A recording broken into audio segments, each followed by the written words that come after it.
These are tumultuous times, not just for the stock market, but also for American universities, facing federal research funding cuts, revocation of student visas, demands for admissions reform. The college landscape is changing fast. So how should students and parents navigate their college search journey?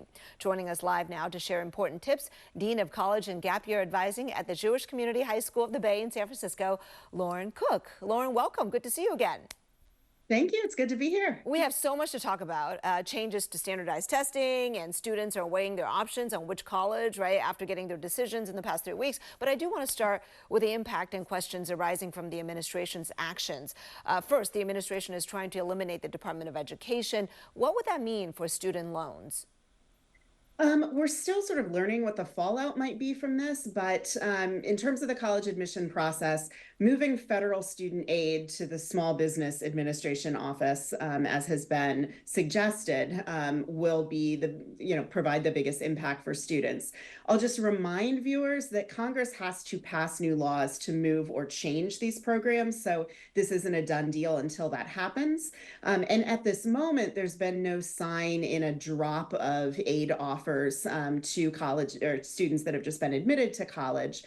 There have been some current borrowers, so folks who are alums who've already graduated from college, that are experiencing some disruption. But right now, things kind of seem like business as usual. Okay. I will say that if admitted students are concerned about what they're signing up for going into college, call your admitted campuses, ask if they've got plans in this moment. But I don't think that at this particular moment, there's something to respond to or act on specifically. We just have to kind of wait and see. All right. The administration is also investigating many universities, including UC Berkeley and Stanford here, for alleged anti-Semitism, for their DEI programs and admissions practices. What are the considerations for students or prospective students? Yeah, so we've got two different lists of schools that are on the Department of Education website. There are 52 universities being investigated for racial preferences and stereotypes. And a lot of those institutions seem to be flagged because of graduate programs they are affiliated with that are working to increase the number of PhDs of color. So admitted students can take note of that, but I don't know at this moment that there's actionable advice that I have about that particular list. I actually think it might be more important to notice changes or closures to campus diversity, equity, and inclusion offices, if that's something that you are concerned with.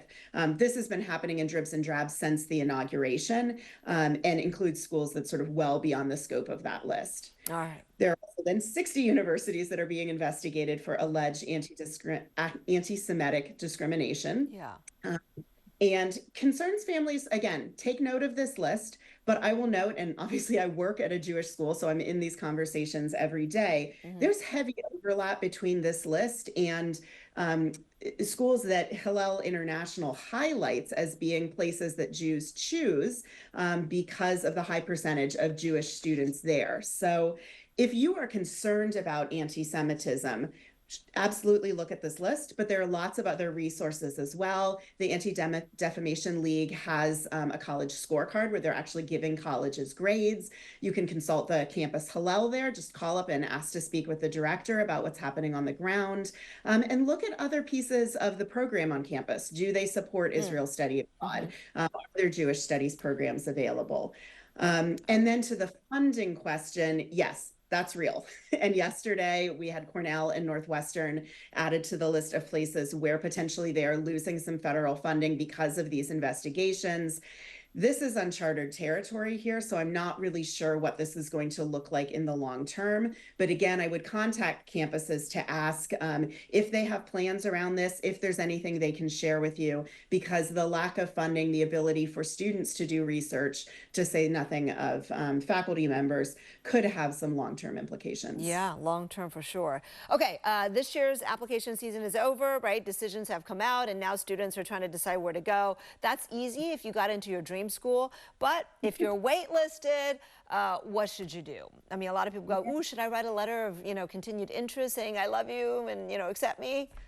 Yes, and a lot of students jump online and they look for advice and try and figure out what to do, where the best advice is coming from the school that waitlisted you. So read that notice carefully because they will tell you their instructions about how best to potentially be considered. Sometimes that's just opting into a late waitlist to say, yes, I'm still interested. Please keep me in mind. Sometimes it is to do more of a statement, a letter of continued interest, as they call it online.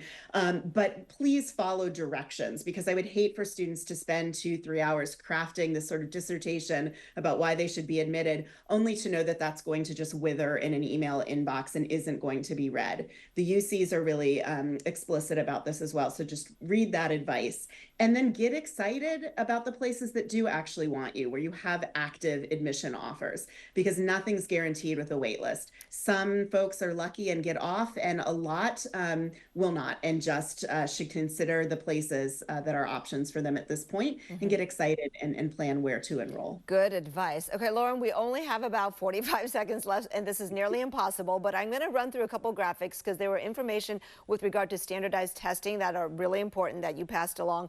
It seems like more schools are going back to requiring testing, and that includes Carnegie Mellon, Johns Hopkins, University of Miami, The Ohio State, and University of Pennsylvania for this coming fall.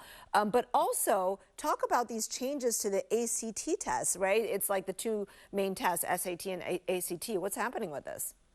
Yeah, so we are in an environment where it does seem like we're moving back to most students needing to try and take a test. But then if they're trying to decide between the ACT and the SAT, they should just know that ACT is changing this month in some ways that the SAT has already changed, moving to being online, being a shorter test. But the key difference is this science section, one of their 4 sections, is moving to being optional. And colleges have not yet en masse said how they're going to be dealing with this. So as changes are in flux, I would really tell students, if you haven't decided on a test yet, haven't started to sit down for those sittings, potentially think about the SAT in the short term until we know more about ACT changes and have them more known and established. Okay, and now really the last question before I let you go. Look, with all that we've talked about, do you expect that elite colleges will retain their appeal even with the current hits kind of coming at them?